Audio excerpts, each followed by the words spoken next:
Aujourd'hui, l'Église catholique fête Saint Paul, Saint Tite et Timothée et Sainte Mélanie.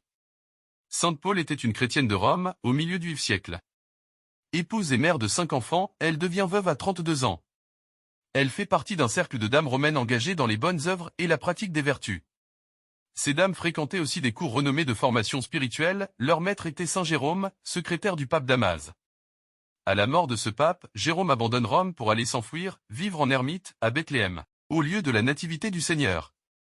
Il y demeurera jusqu'à sa mort, se consacrant pendant 35 ans à l'œuvre gigantesque de sa version de la Bible en latin, la Vulgate. Plusieurs de ses disciples fidèles l'avaient suivi en Terre Sainte, dont Paul avec sa fille Eustochia. Paul terminera sa vie en 404 à Bethléem, dans le monastère que Jérôme avait édifié. Le prénom Paul vient du latin faible, ce qui ne fut pas le cas de Saint Paul. Dans le sillage de la lumière du Christ se manifestant à Saul Paul sur la route de Damas, retrouvons deux des plus proches coopérateurs de l'apôtre des nations, Saint Tite et Saint Timothée. Saint Tite et Timothée, Tite était un païen converti par Paul.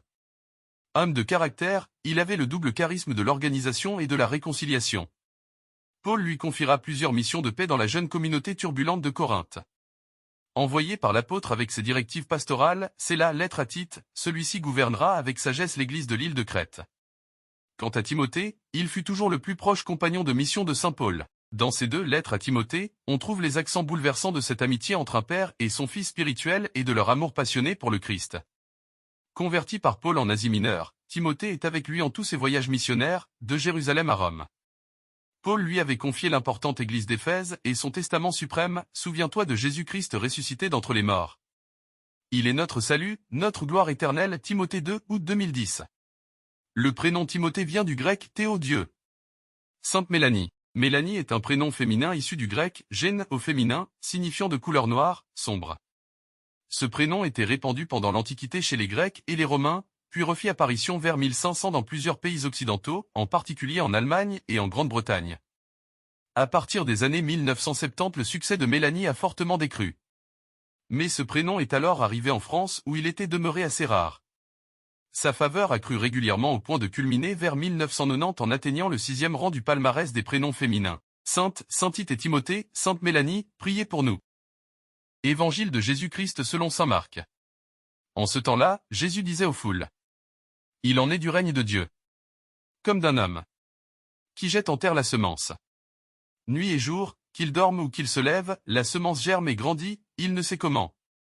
D'elle-même, la terre produit d'abord l'herbe, puis l'épi, enfin du blé plein l'épi.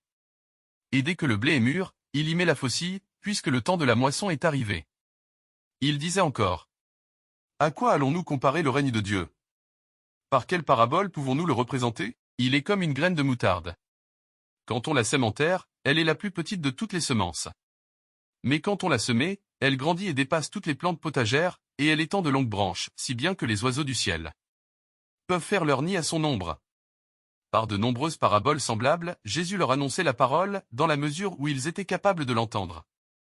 Il ne leur disait rien sans parabole, mais il expliquait tout à ses disciples en particulier. Acclamons la parole de Dieu. Louange à toi Seigneur Jésus.